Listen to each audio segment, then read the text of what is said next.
a little anyway.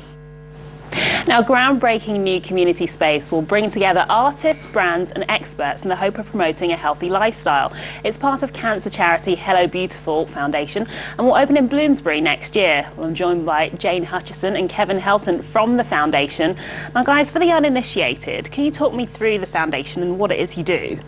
Well, Hello Beautiful Foundation was set up after my own diagnosis with breast cancer in 2012. It's basically to bring education and awareness about prevention of cancer and then prevention of reoccurrence as well. And what made you come up with the idea for a collaborative space? Where did that come from? It really just came from the idea that together we can accomplish anything. So we've got a lot of friends in a lot of different areas. So it makes sense for us to work together and really speak to the ideas that affect our community. Cancer being one of them is one of the things that we really try to focus on. We talk about a non-toxic existence, which starts with a non-toxic state of mind, positive thoughts. We talk about a positive and I guess non-toxic body, which is the nutrition element as well as the fitness component. And we also talk about a sort of non-toxic soul, which expands into some of the holistic practice, some of the grounding techniques such as yoga, qigong, that can really bring us to a positive existence. Because there are so many mixed messages about cancer and illnesses like it, and every day you hear, oh, this will help, and oh no, that won't help. How do we decide what's a benefit and what's not, and kind of decipher through all those messages? Well, I think really you need to look after yourself first and foremost, because when your cells are damaged then you get ill, so it's putting goodness into your body. Obviously not eating processed meats, getting rid of sugar, so sugar fuels cancer, using non-toxic products, things like that. It's very important.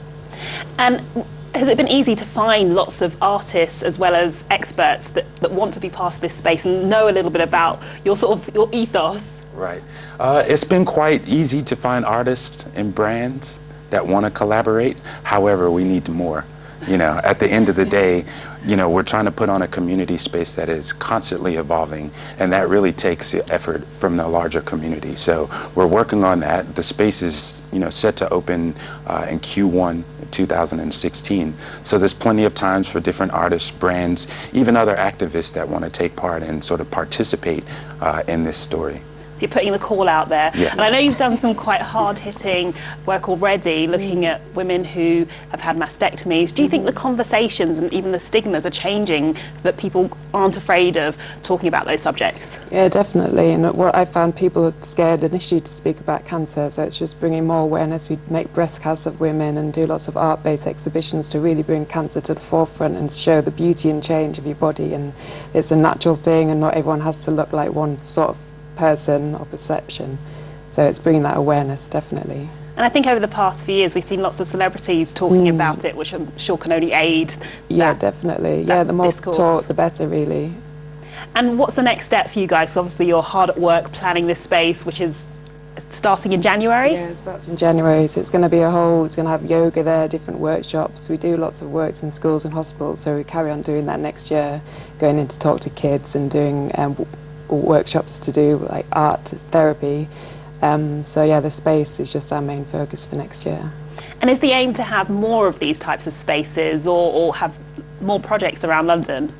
Well, ideally this will be a global, you know, story, something that we start here in London and sort of expand throughout the UK, the rest of Europe, into every part of the world that might particularly benefit from, you know, a more healthy and non-toxic existence. This is the launch pad. This is the launch pad, yes. We can't wait for it to open next year. Thank you very much, guys. Thank you. Thank you.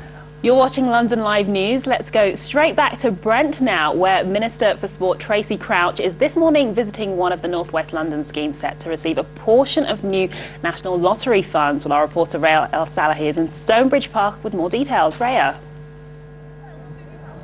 Good morning. Tennis, rugby, football and a very different type of golf being played here in Stonebridge this morning. It's all part of the Jason Roberts Foundation, a project which is set to benefit from a new National Lottery funding scheme which will see £2 million paid to dozens of sports projects across the capital. I'm joined by one of the young people involved in today's activities. Drillen, tell us a little bit about what you've been doing so far.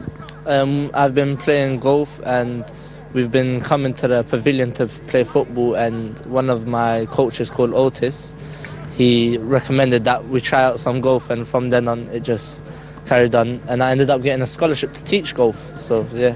Had you played golf before coming into the sport, kind of being introduced to the sport through this project? Nah, I've never played. I've never even thought about playing golf. It wasn't. None of my friends have ever played it. No one around me ever played golf in the local community, and that's who I used to hang around with. And so when my coach told me, I just thought, you know what, let me give it a go. And I was actually all right with it. Pretty good at it. The project says that it wants to get different types of sports that perhaps are considered elitist, that people in this area wouldn't normally play, and giving young people an opportunity to try them out. Why do you think that's important, as someone who's had an experience of that firsthand?